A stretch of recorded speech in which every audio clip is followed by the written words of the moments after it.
this condition is called depression. Depression is just one symptom out of a number of symptoms. The unfortunate thing for me, and I think a lot of other people, is that I didn't feel sad. I couldn't feel sad. I had so much going on in my head. I was the opposite of being sad. I was busy all the time, highly emotional. And so that was one symptom that I didn't have. Some people do. Plenty of people don't, in my opinion. So I had too many other symptoms to worry about, the anxiety and the panic and the not sleeping and the thoughts, things that normally wouldn't worry me started to worry me, but sadness didn't seem to be a feature. I'm sure it is for some, but it wasn't for me, and my mind is addled. I need a simple label to grasp onto, and depression was far from simple to me. Just something I didn't have. I never ever thought I had it, and when my doctor said, "You've got depression," I denied it. I said, "I cannot have it because I'm never sad." He said to me, this is my family doctor, said, "It doesn't work that way." And I thought to myself, if it doesn't work that way, it's a stupid label to give it. If I'm this bad and have no clue why I've got it because of the label as a disease, well, it has failed. So my name's Clyde Jumeaux. I'm a part-time medical practitioner and part-time lecturer at the Royal Clinical School. Always had an interest in mental health. Probably would have conducted about 66,000 mental health consults during that time, and I found it a really fascinating area just to understand how the brain worked and how it expressed itself in illnesses when it wasn't working well. My first impressions of Peter were someone who was really passionate about whatever he put his mind to. This was someone who had swum the English Channel, done lots and lots of Fremantle to Rottnest swims. He had a lot of self-discipline, a lot of motivation, and then he told me his own stories about brain hemorrhages and his near-death experiences, and I thought this guy was just a very fortunate guy to be alive, and still through having survived all those events, and I thought that this is an amazing story in itself. Peter told me that the amount of disability he experienced with his fatigue and his lethargy and his depression was far greater than the discomfort he experienced with his brain hemorrhages, even though he was coma for several days, intubated in ICU. He said that those issues weren't as debilitating as the issues he felt with his mental health. Well, I had my first brain hemorrhage at 18. A lot of people die on their first. I had another one at 28 and had surgery then, and then I had another one at 44. In between, unfortunately, and I don't know why, I've had a bit of heart trouble and now I have some arrhythmias, but brain hemorrhages and heart issues are the two big things I've had to deal with. All the medical issues, which I understood, were about 25 on a scale of 100, and the mental health one, which I did not understand, where my mind was addled and I had no clue what I was up against, I described that as 100. The symptoms were severe, suicidality, and the confusion was profound and it nearly ended me. What stops people from seeking help is a few things, I think. One is they think they're wasting the doctor's time because they're having problems identifying what's going on. In fact, the common thing I would hear patients say over the years is, look, I just don't feel right. I don't know what it is, but I just don't feel right in my body.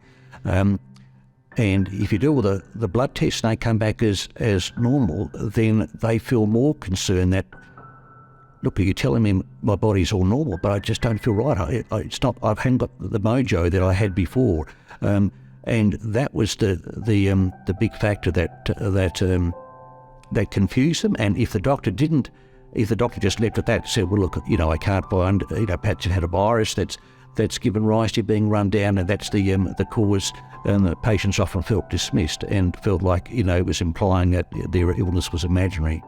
So Peter, at the moment, is trying to get the message out there in a way that people can understand. And one of the things that struck Peter was that he was diagnosed as depression, and yet depression wasn't the diagnosis that he would have come to. he in fact felt suicidal at times, but he said he didn't actually really feel depressed. He just felt so lethargic all the time, so run down, no energy. This was a guy who's used to, who had a lot of get up and go.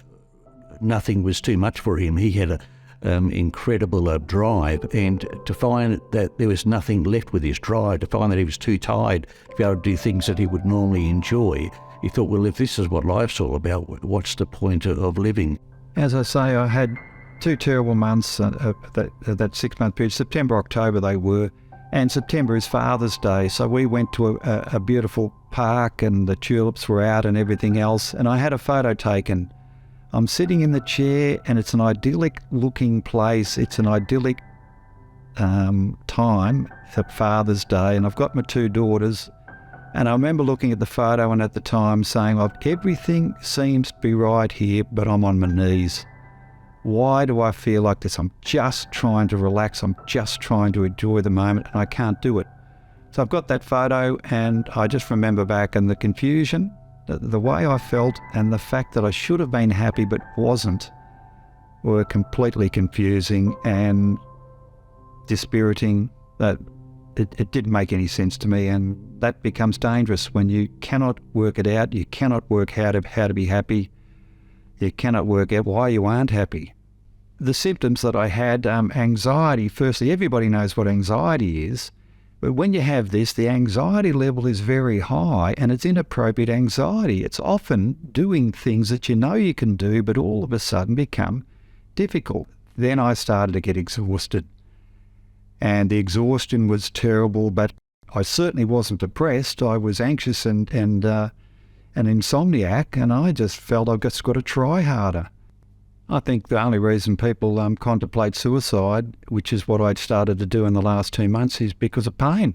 I said, I'm so run down. I said, I'm going to get sick, or I'm going to do something, because I don't want to live like this.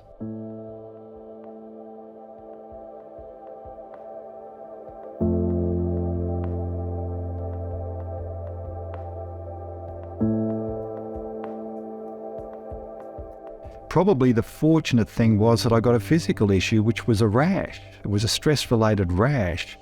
My wife said, see a doctor. I said, okay, give me some time. If it gets worse, I will. So eventually I went and saw my family doctor, a friend.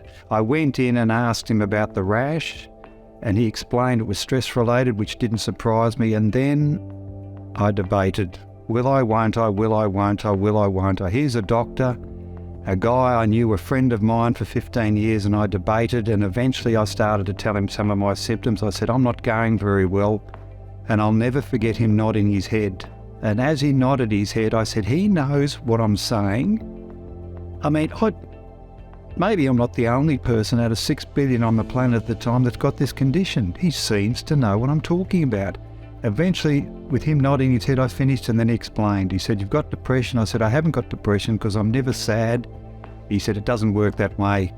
And away he went. As I started to feel better with the antidepressants, my mind became a little bit clearer. I was a bit more relaxed. And one thing I learned as a veterinarian, because there's so many different diseases to learn, if I understood etiology and pathogenesis, the causative agent and how it causes disease, I could work out most of the other things when I was studying veterinary science. So I said, what is the causative agent in this particular condition? And I couldn't make any sense of it. Depression's just a symptom. Well, how do you become depressed? How do you get all these other symptoms I had? Why did I get them and not depression? I was asking questions. People said you should speak to Clyde Jumeaux, a doctor down south, and I met Clyde, and it was a revelation, because Clyde had explanations for most of the symptoms I asked him about. He'd had it all worked out when I came along. The best way to explain things to patients, I found, was this brain-fuel depletion model. And the way I explained to patients was that as your brain fuels become depleted, the brain cannot process its normal traffic every day. Every time we think, we talk, we have conversations with people, we're using up brain fuel. And the body seems to replenish that during sleep and during relaxation. And it increases its usage at a faster rate during busyness and during stress. if the level of those brain fuels gets reduced, it's harder for the body to process, or the brain to process messages within the context of the brain thinking, calculating, planning, but also it affects the messages that go to other parts of the body, signals to other parts of the body. So, and it has a far-reaching effect on every organ system in our body, our respiratory system, our heart, our gut, our urinary system, even to salivary glands, to the way our pupils respond and adjust to light and dark and all sorts of things. So you can predict in these patients lots of things that they may be experiencing. To me, that's what a successful model should do. It should be able to make things simpler, and it should be able to explain what is happening as a result of the workings of this model. And that's what I see the Brain-Fuel model does nicely.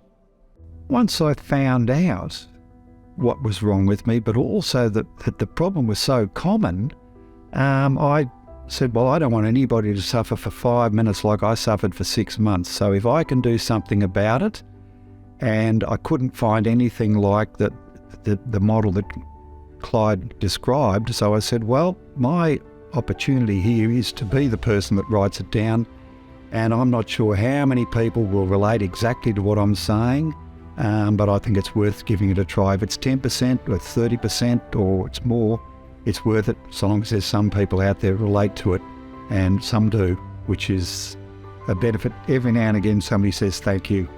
Occasionally people say, you've written a book about me, Peter.